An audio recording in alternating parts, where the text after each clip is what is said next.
Нова недела, нови случувања и теми за разговор. Неделава премиерот Мицкоски во едно од своите обраќања од Македонското собрание им постави предизвик на опозицијата. Не знам дали сте сигурни дали сакате додиме на избори. Ако сакате додиме. Еве ако сакате додиме. Ако сте сигурни дека сакате додиме на избори, додиме да се провериме. Еве заедно со локалните да направиме едни парламентарни па додиме. После ваква силна екзибиција на моќ, ваков силен настап, ваков став, сите бевме на ивицата на нашите столчиња во исчекување. Лидерите на најголемите опозицијски партии се разбира одговорија. Ora i tjetë të kërë që në tërtor të vitit tashëm, sot një vjetë të jemi në zgjedhje të parakoshme, të jashtëzakonshme, bashkë me ata lokale.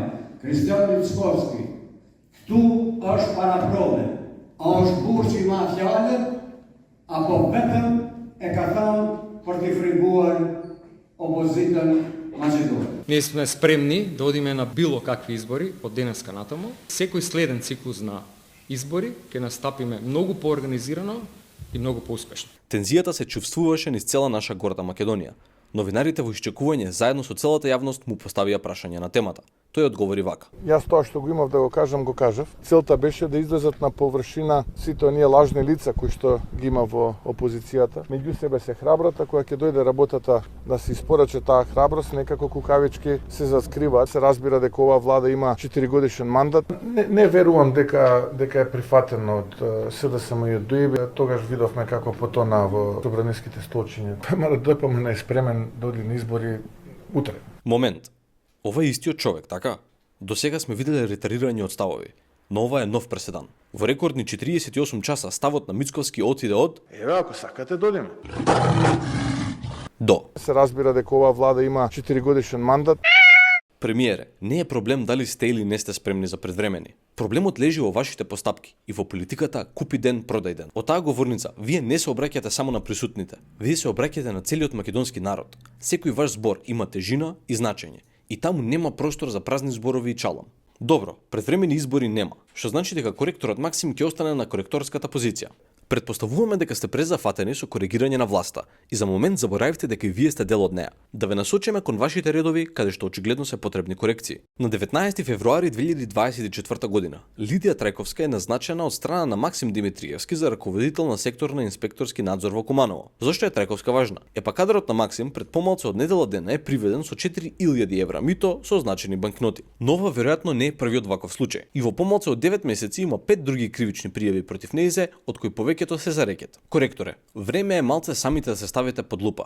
Партијата, кадрот и општината да не ги занемарите додека ја коригирате или барем се трудите да ја коригирате власта. Кога сме на темата пари и преиспитување, во последното издание на Ишто ги истакнавме пропаднатите ветувања на власта околу намалувањето на функционерските плати. 600.000 граѓани живеат со 150 денари на ден. Во услови на економска криза, енормна инфлација и сиромаштија, последна работа што треба да се направи е да се зголемат платите на функционерите. ВМРО ДПМН бара веднаш да се намали и коригира коефициентот за сложеност на работното место, со што би се намалиле платите на функционерите. Платите на функционерите, оние зголемени за 78%, да се вратат на претходно ниво. За неколку месеци од денеска ќе имаме друга влада која што ќе предводи ВМРО ДПМН. Ќе предложите? Апсолутно да. Добро, еве го ветувањето. Оставувам мислите на онаа одлука на Уставниот суд која што ја донесе кога беше владата на СДСМ и ДУИ. Уставните одлуки мора да се почитуваат. Битно е да нема зголемување. Тоа е важно. Дознавме зошто не ги исполнија ветувањата. На 29 март безгласно се собрала комисијата за избори и именувања, која што едногласно го одобрила предлогот за 78% да стигне на седница на собрание за да се гласа. Во таа комисија членуваат Никола Мицевски, Дафина Стојановска, Ане Лашковска и Благица Ласовска. Пратеници на ВМРО ДПМН, кои што место да го блокираат предлогот, го пуштиле да иде на гласање. А што е уште потрогателно, правникот кој што го поднел предлогот до Уставен суд за да се качат платите на функционерите бил член на правната комисија на ВМРО ДПМН. На крајот излегува дека ВМРО ДПМН скришно учествувале во покачувањето на платите, а јавно глумеле дека се борат против тоа. Неодамна беа објавени и листите за субвенции од државата за инвертор клими. Како солна рана, на тие листи се најдоа партиски функционери, началници и членови на ВМРО ДПМН, иако голем дел од нив не ги исполнуваат критериумите. Не беа доволно 78% качени плати, не беа доволно наместени тендери, мито и реда други методи за цицање на парите на народот. Мораше директно од џебот на народот да се земат пари.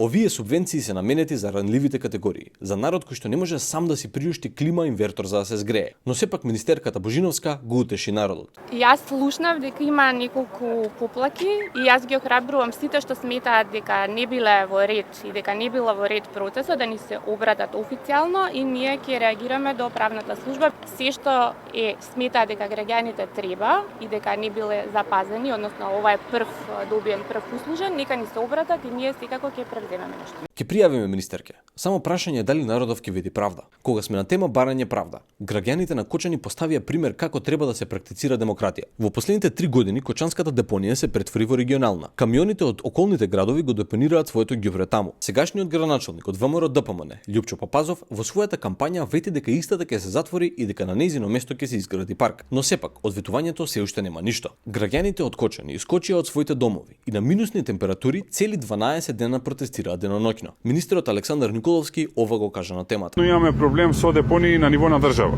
Мора да се изградат регионални депонии кои што ќе бидат уредени. Во меѓувреме состојбата со депонијата во Кочани е таква каква што е. Се ангажиравме да се помогне да се уреди таа депонија и гледате се веќе во каква состојба е. Луѓето ни велат дека од 1975 година кога почнала да функционира не била во такви услови, односно се уреди депонијата и тука би сакал да се заблагодарам на конзорциумот Бехтел и Јенка. Министре, претходно бевме обвинети дека грешно ве цитираме. Од тогаш ја научивме лекцијата. Да ви помогнеме сега и на вас. Граѓаните кога велат дека ова се нема случајно од постојањето на депонијата од 75 година, не е тоа пофалба.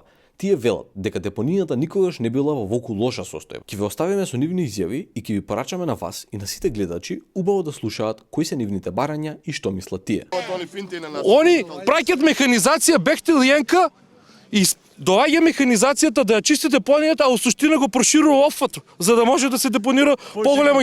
Место да ја затвара полека, да ја затвараме депонијата, нашата депонија е проширена. Едно е барањето, само да не се депонира отпад од другите општини. На списокот кај што има 5, значи тоа не се барање, тоа се нормални работи, дека треба да има ограда, дека треба да има стражарска служба и дека не треба да има други лица што го палат отпадот таму. За мене тоа не е барање. Значи тоа е само да ги потсетиме дека треба да се почитуваат законите. Депонијата, речи си без престан, гори последните 2 години.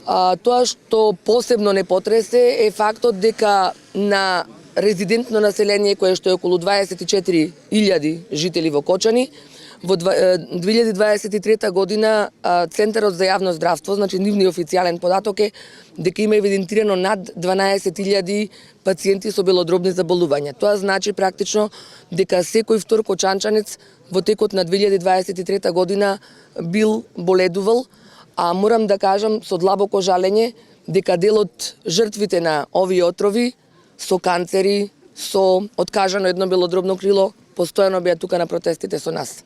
Кажува, свашта дека сме платени, дека сме правени. Значи, нашите мотиви имат точно име и презиме. Дури и презиме. Например, мојот мотив е Владимир Стојановски се вика.